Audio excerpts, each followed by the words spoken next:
Nos comentários anteriores, nós temos visto as instruções preciosas que temos recebido. Já foi comentado, por exemplo, que o Espírito Santo conduziu o Senhor Jesus para o deserto.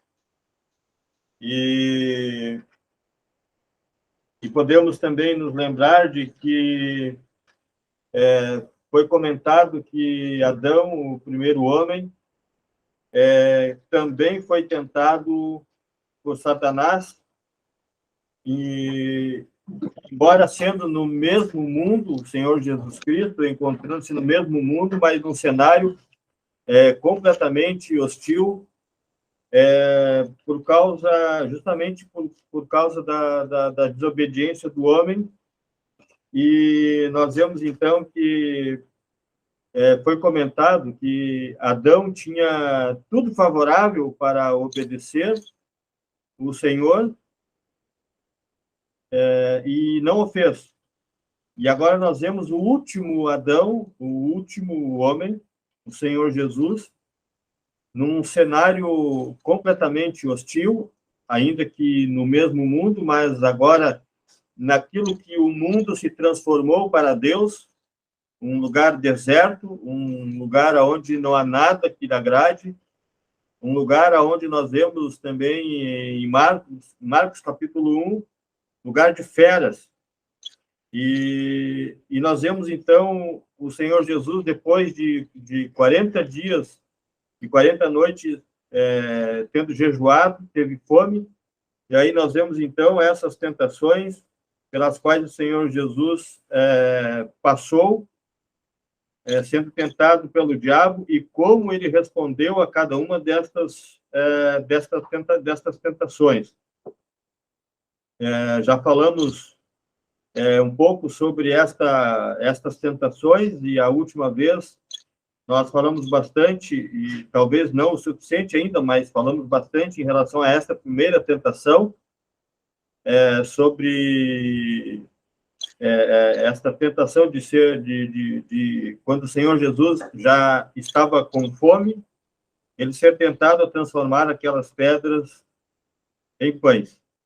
E nós vemos que o Senhor Jesus responde a cada uma destas tentações, destas situações, como o verdadeiro homem, com a palavra de Deus. Então, creio que nós podemos aí pensar no que cada um tem colhido ao longo da semana, para que nós possamos também entender como que estas tentações, como já foi mencionado também na semana passada, como essas tentações acontecem conosco nos nossos dias. Pensando também, nós temos olhado esse evangelho, esse evangelho tem sido nos apresentado, conduzido pelo Espírito, como o Senhor Jesus, o Messias, o Rei. E essa apresentação, então, a esse povo, o Messias prometido do Antigo Testamento. Já temos pensado algumas coisas a esse respeito, desde o capítulo 1. Nós pensamos também essa identificação desse do Messias, do Senhor Jesus. Nós observamos em estudos passados que também ele, lá no capítulo 2, ele volta ao Egito. Podemos ver uma identificação com a nação que teve lá escrava. E diz: de Egito chamei o meu filho.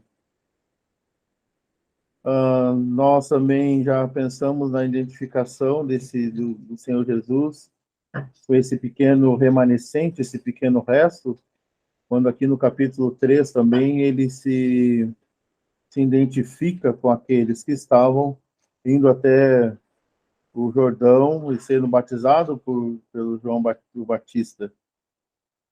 E eu estava pensando também que aqui nesse capítulo 4 nós também podemos ver na tentação no deserto também, o Senhor Jesus, ele também, em uma certa medida, não se identificando, mas o Israel, a nação, quando sai do Egito, ele passa pela desobediência, um percurso que era para ser curto, se torna, então, 40 anos no deserto. E ali eles tentaram a Deus de várias formas, de várias maneiras. E nós temos relatos, e não é questão agora de olharmos todos, é impossível até, mas que eles tentaram e caíram no deserto. E Deus estava suprindo eles lá. Mas vários tentaram a Deus, tentaram o Senhor, e pela desobediência, vários caíram. E há advertências para nós observarmos a ação deles e não viemos a repetir essas coisas que vêm para nós como figura. Mas olhando agora, então, também penso que o Senhor Jesus também, agora ele mostra também para essa nação, mostra para esse pequeno resto, não está lá como nação ainda, que ainda está dispersa, tem só um pequeno grupo, mas mostra também a sua identificação. Mostra que ele passa por esse período conduzido pelo Espírito Santo ao deserto. Ele fica lá 40 dias, e nós vemos a relação do número 40, o número 40 nas Escrituras, com essa aprovação, e ele tudo passa. Nos é destacado, como já tem sido mencionado, essas três principais. Como o irmão César lembrou agora também, lá em Marcos, as feras. Então ele passou por situações lá que não estão registradas, mas foi as circunstâncias bem adversas. Mas ele passa tudo isso. E como ele passa? Em plena obediência a Deus e obediência à palavra. Onde nós vamos poder ver em destaque aqui, onde nós estamos estudando, onde ele sempre diz, está escrito, sempre apontando para as Escrituras, mostrando como o verdadeiro homem, em sujeição a Deus, a sua palavra, pode assim passar. O Israel no deserto poderia também ter passado em sujeição à palavra, mas falhou. Como o homem falhou lá no Éden, Adão falhou, no deserto falharam, e aqui nós temos alguém perfeito que não falhou, o Senhor Jesus, o Messias prometido, o Rei de Israel, em sujeição à vontade e à palavra de Deus. Então, sempre vamos encontrar aqui, assim está escrito. Nós encontramos o versículo 10, disse Jesus, vai-te, Satanás, porque está escrito, ao Senhor teu Deus adorarás. Então, em pleno conhecimento, a parte que é devida a Deus e que só é relacionada a Deus, ele sabe como assim dar a parte que Deus merece, a verdadeira adoração, e assim ele pôde passar esse período. Talvez podemos resumir em poucas palavras o cerne de cada tentação, dessas três que são mencionadas. A primeira tentação, Satanás queria levar ao Senhor Jesus a deixar o caminho da dependência de Deus, a obediência a Deus. Na segunda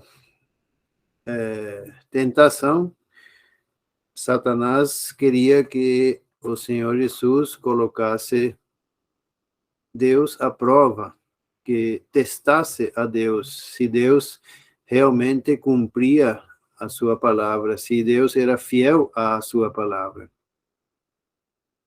Podemos voltar a esse ponto ainda logo em seguida. E a terceira tentação, que vamos ainda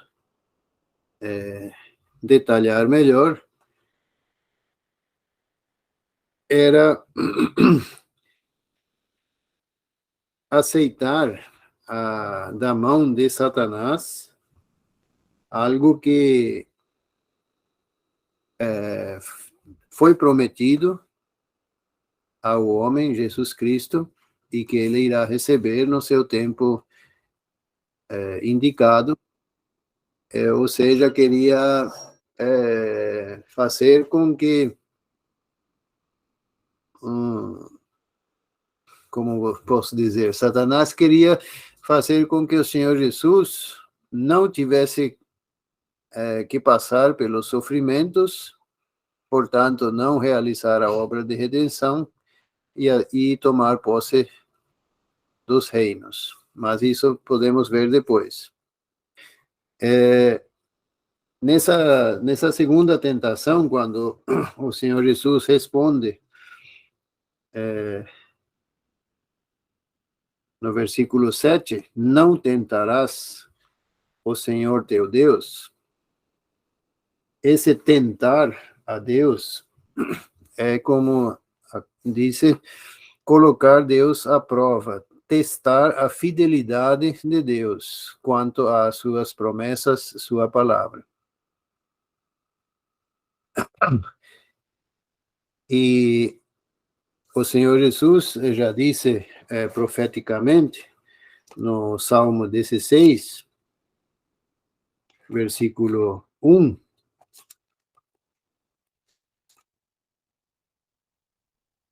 Salmo 16, versículo 1, guarda-me, ó Deus, porque em ti confio. E o Senhor confiava, o Senhor como homem, confiava plenamente em Deus. Então não precisava pular do pináculo do templo para ver se Deus cumpria a sua palavra ou não. E mediante a omissão de parte do texto das Escrituras, lá do Salmo 91, é onde diz, te guardará em todos os teus caminhos. Satanás também queria alcançar o objetivo de fazer o Senhor Jesus desobedecer a Deus. Pois o caminho, todos os caminhos do Senhor nesta terra eram caminhos de obediência, de dependência, de sujeição, de fazer a vontade de Deus constantemente. E isso fazia parte também dessa tentação de pular ali do pináculo do templo. E o irmão César mencionou no início como isso se dá conosco em nossa época, em nossa realidade. Da mesma forma, se Deus prometeu algo na sua palavra, nós não precisamos testar ele, não precisamos colocar Deus à prova, não devemos, melhor, desafiar a Deus para ver se ele cumpre aquilo que ele prometeu ou não. É óbvio que se Deus prometeu algo, ele irá cumprir na sua totalidade. Mas, por outro lado, tem o aspecto da responsabilidade humana, da nossa responsabilidade. Se nós queremos reivindicar o cumprimento das promessas de Deus, precisamos ser igual ao Senhor Jesus, obedientes e submissos à sua vontade, à sua palavra. No caminho da obediência, a bênção, e Deus cumpre integralmente sua palavra. No caminho da desobediência, não podemos reivindicar o cumprimento da palavra de Deus e também não podemos reivindicar bênçãos. É muito simples, não há mistério, não há nada que interpretar. É óbvio que isso independe totalmente da salvação, a salvação não é por obras, mas as bênçãos do Senhor são consequência da nossa obediência. Que o Senhor, em sua graça, em sua misericórdia, nos abençoa muitas vezes, ainda que andamos em caminhos de desobediência, isso também é um fato. Mas isso é algo que diz respeito à soberania de Deus, ele faz o que lhe apraz. Agora, no que diz respeito ao lado humano, a nossa responsabilidade, podemos partir desse princípio, ou devemos partir desse princípio, que a obediência a Deus, a sua palavra, traz bênção e traz o cumprimento das promessas que o Senhor fez, que Deus fez na sua palavra. E então não precisamos, não devemos tentar a Deus, desafiando para saber se ele irá cumprir ou não aquilo que prometeu. Largamente em relação à primeira tentação, mas eu gostaria de fazer uma breve referência, voltando a essa primeira tentação, pelo fato de ainda se encontrar quente aquilo que nós estamos estudando na primeira carta aos Coríntios, no capítulo 10, e também que já foi falado no capítulo 8 da carta aos Coríntios, em relação ao comer do sacrifício aos ídolos. E então isso está relacionado com o comer. Essa primeira tentação, ela está relacionada ao comer. E comer, todos nós sabemos que é uma necessidade vital. Não é uma fraqueza, mas uma necessidade vital. Nós precisamos comer. E nós vemos que o Senhor Jesus foi levado ao extremo. Ele estava há 40 dias e 40 noites em jejum. Ele não tinha comido nem bebido absolutamente nada. E na primeira carta aos Coríntios, capítulo 8, quando nós recebemos ali aquele ensino do apóstolo Paulo em relação à carne sacrificada aos ídolos, no capítulo 8, nós temos sob um ponto de vista. Ali é o amor ao próximo, tendo em vista o próximo, que pode ser um irmão ou não, mas tem em vista o próximo, no capítulo 8. E no capítulo 10, ele volta a falar novamente a carne sacrificada aos ídolos. Nós temos em vista ali a mesa do Senhor. Então, nós temos no capítulo 8 o próximo, ou seja, o homem, e no capítulo 10 nós temos o Senhor. E creio que isso é importante para nós, porque tanto no capítulo 8 quanto no capítulo 10 se trata do comer, de algo que é legítimo, de algo que é necessário, mas que nós podemos ver que o Senhor Jesus, a exemplo do Senhor Jesus, ele não se permite fazer deste momento um ato de desobediência a Deus. Ele precisava comer, depois de 40 dias, evidentemente, ele precisava comer, mas ele não usa dessa necessidade pessoal, dessa necessidade individual, dessa necessidade como homem, ele não usa para se satisfazer, visando única e exclusivamente a sua própria pessoa. e creio que tanto no capítulo 8 como no capítulo 10, nós não somos chamados a olhar única e exclusivamente para nós. Tanto no capítulo 8 quanto no capítulo 10, é mencionado que os ídolos não são absolutamente nada e que tudo é de Deus. Tudo é de Deus. Mas, também no mesmo contexto, do capítulo 8, diz que tudo me é lícito, mas nem tudo me convém. E na semana passada também foi citada pelo irmão, no capítulo 10, e no versículo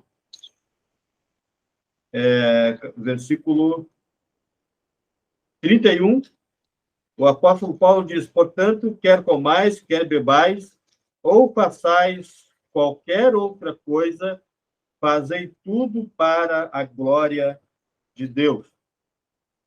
Então, eu quis fazer esta referência, aproveitando que nós estamos estudando nas quartas-feiras em relação à primeira carta aos Coríntios, que está relacionada com o comer e o beber. E eu creio que esta tentação do Senhor Jesus de transformar as pedras em pães, ela é um princípio que está relacionado ao comer e ao beber. Seja qual for a situação, seja qual for a circunstância, nós não devemos de usar desta necessidade para satisfazer somente a nossa necessidade. Nós devemos de observar, como o Senhor Jesus observou, que ele não transformou as pedras em pães, porque Deus não havia falado para ele fazer isso. Ele se comporta como um verdadeiro homem, quando ele diz, também está escrito, não só de pão viverá o homem. E ele estava ali na qualidade de homem, sem deixar de ser Deus, mas na qualidade de homem, ele se serve não do seu poder, mas da palavra de Deus para obedecer a Deus. Ele se vale daquilo que está escrito, porque, como já foi mencionado também, que a sua comida e a sua bebida era fazer a vontade de Deus. E que Deus nos ajude para que assim também possamos seguir o exemplo do Senhor Jesus, não nos valermos daquilo que seria legítimo para a nossa própria necessidade, mas sempre observarmos aquilo que a palavra de Deus ensina quanto ao comer e ao beber. Então, só quis fazer esta referência para associarmos tudo aquilo que diz respeito ao comer e ao beber com essa tentação que o Senhor Jesus Cristo passou e como ele respondeu. E é um princípio que vale para todas as circunstâncias em que envolve a comida e a bebida como necessidade da carne. Eu sei que todos sabem, só quero fazer uma pequena aplicação aqui nesse texto. Nós temos já pensado a respeito de como o Senhor Jesus suportou essa tentação e como ele utilizou a palavra. E quero encorajar também que muitas vezes a gente pode até pensar que isso se vale muito a nós, que tomamos a frente e falamos, no caso dos irmãos, dos homens, e por isso é necessário também ter esse domínio da palavra para instruir os outros, ter o conhecimento da palavra para que possamos assim instruir e andar. Mas eu queria também fazer esse pequeno comentário, que isso também é muito importante para as irmãs. Ter o conhecimento da palavra. Nós deu um exemplo, o Senhor Jesus aqui, ele sempre, já foi várias vezes mencionado, ele está dizendo, está escrito, está escrito. Então, também é um ponto para as irmãs, de todas as idades, as mais novas, as jovens, que às vezes na faculdade estão estão num âmbito bem complicado, onde tem uma ideologia, muitas vezes, infiltrada dentro das faculdades, e querem, assim, distorcer muitas coisas, também no relacionamento das irmãs mais velhas com as irmãs mais novas, e também no lar com os filhos, enfim, não estou querendo aqui ensinar alguma coisa assim, mas só atentar para essa ação do Senhor Jesus. Então, ter o conhecimento da palavra, não é só porque não tem um trabalho audível nas assembleias, até ele é vedado isto, como nós sabemos pelas Escrituras, mas o ter o conhecimento das Escrituras para utilizar ela desta forma, como o nosso mestre, como foi até na oração, acho, ou na introdução foi colocado, aprender do Senhor Jesus, como ele utilizou a palavra e como elas também, no caso das irmãs, também pode assim resistir, porque o Senhor Jesus que não tentarás o Senhor teu Deus. Então, nós, irmãs, irmãos, ter conhecimento da aplicação da palavra no momento certo. Saber onde está escrito, isso requer uma dedicação, um tempo com Deus para a leitura da palavra. Isso precisamos ter aquele encontro, aquele momento especial onde nós nos consagramos para a leitura, para estudar os pontos, onde é que diz isto, que momento o Senhor Jesus está falando isso, para quem ele está falando, fazer esse enquadramento da palavra, montar isso na palavra de Deus, isso também é muito importante, até também para ensinar os nossos filhos, né? Olha, a palavra de Deus diz exatamente isso, aqui, nesse momento, e para fortalecimento. Eu queria... Continuando essa linha de raciocínio, temos outro ponto implícito nesse relato aqui, nesses versículos, do qual podemos aprender muito. O Senhor Jesus não começa a discutir, não começa a debater, não começa a argumentar com o diabo, com Satanás. Embora, ainda que homem, o Senhor Jesus, sem dúvida nenhuma, era muitíssimo superior ao diabo em todos os sentidos e poderia, mediante uma argumentação bem construída, poderia rebater ao diabo tranquilamente, ao contrário de nós. E esse é o ponto que quero ressaltar. Muitas vezes, ou talvez sempre, o diabo chega a nós de uma maneira muito sutil, muito disfarçada. Isso podemos ver aqui também. Ele cita a palavra de Deus para apoiar a sua argumentação, a sua tentação. E hoje não é diferente. E também não podemos esquecer que o diabo é extremamente sagaz, extremamente astuto, tem milênios de experiência com o ser humano, conhece o ser humano muito bem, sabe exatamente quais são os pontos fracos do ser humano em geral, mas também dos indivíduos. Muitas vezes nós subestimamos ao diabo, achamos que ele não é tudo isso como é falado. Não, ele é tudo isso e muito mais. E por isso, também nesse sentido que o Royce acaba de mencionar, pensamentos, ideologias, doutrinas diversas que sempre existiram, mas hoje tomaram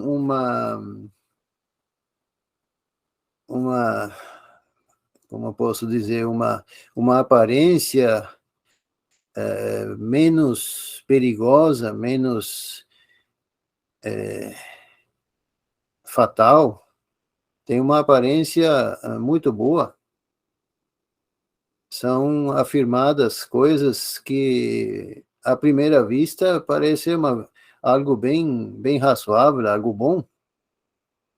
Muitas vezes é dito, não, mas isso aqui não tem problema nenhum, não tem nada de mal.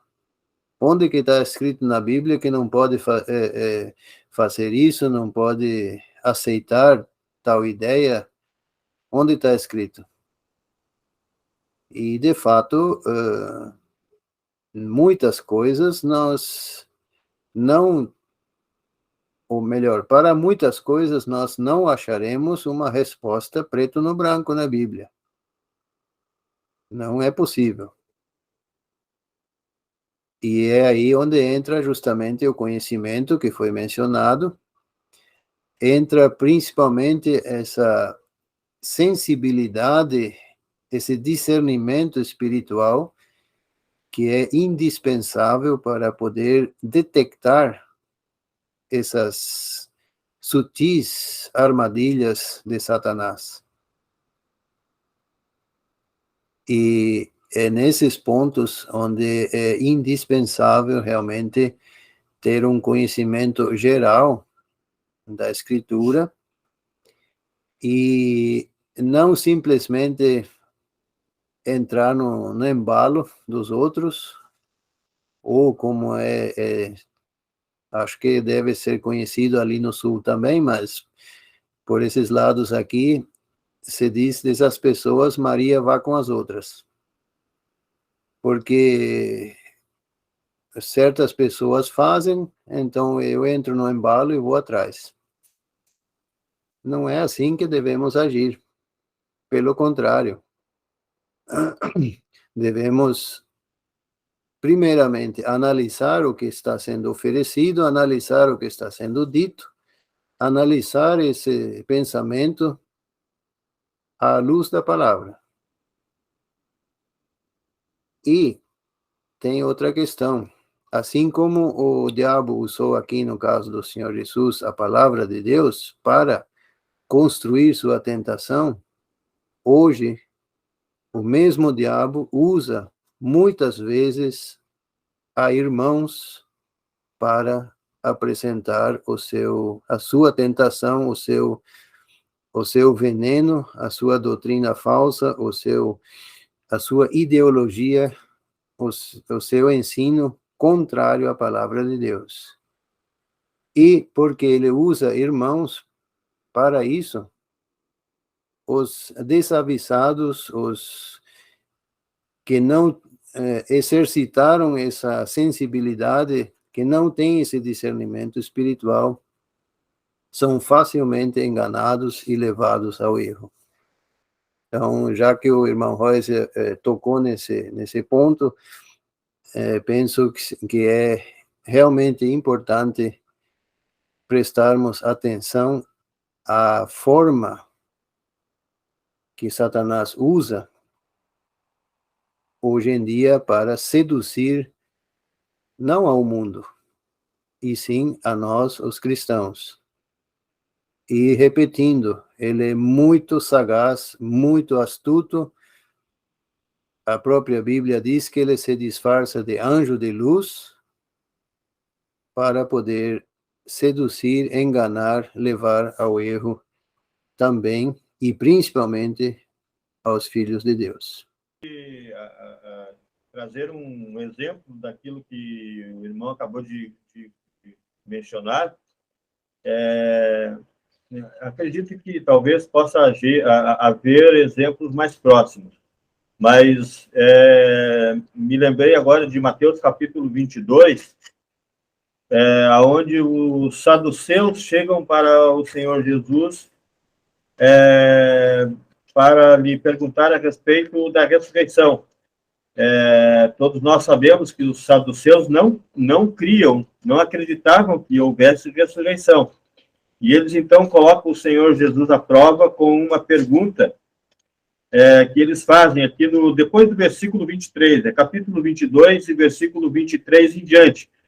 E só para nós não perdermos tempo, depois os irmãos podem ler em casa, mas só para não perdermos tempo, a resposta do Senhor Jesus foi a seguinte: no versículo 29, nós lemos o seguinte: Jesus, porém, respondendo, disse-lhe: errais não conhecendo as Escrituras, nem o poder de Deus. Errais não conhecendo as Escrituras, nem o poder de Deus. É interessante que aqui não havia ainda o Novo Testamento, mas só o Antigo Testamento, porque o Novo ainda estava sendo escrito.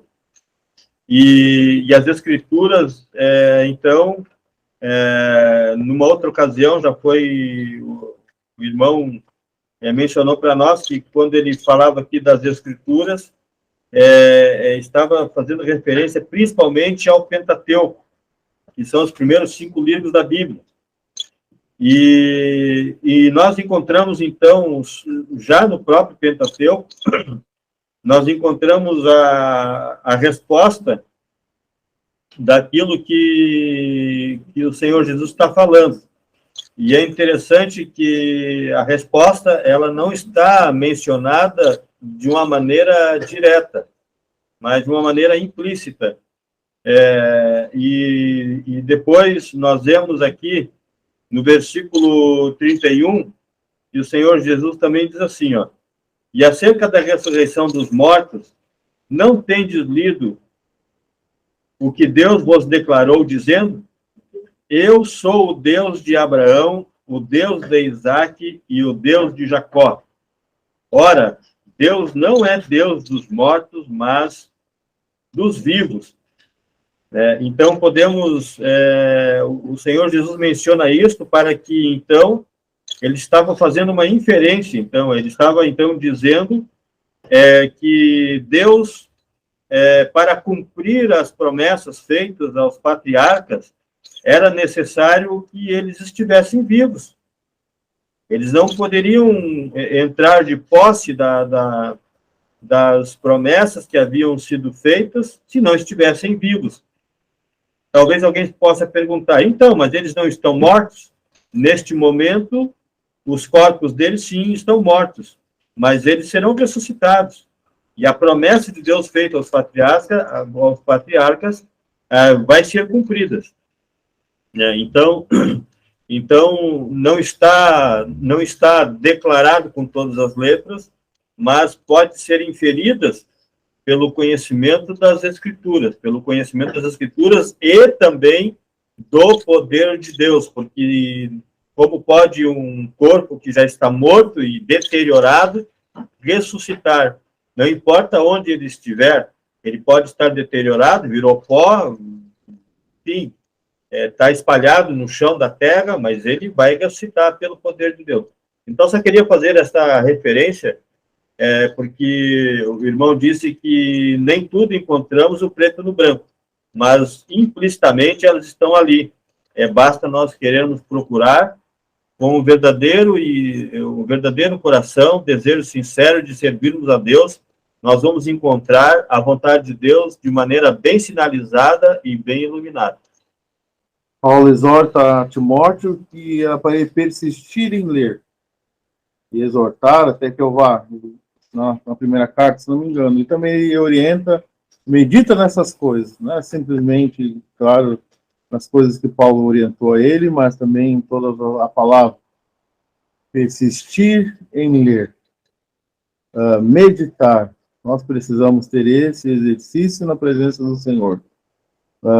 Se nós não lemos a palavra de Deus, não temos tempo com a palavra, nós estamos abertos a qualquer vento de doutrina, qualquer ensinamento errado, e vamos criando algo que é aquele ensino de não tem problema. Então, precisamos ter aquele tempo meditando na palavra, lendo a palavra, buscando na palavra, não para resolver questões que nós achamos e defender as nossas teses. Não. Mas receber de Deus a verdadeira orientação.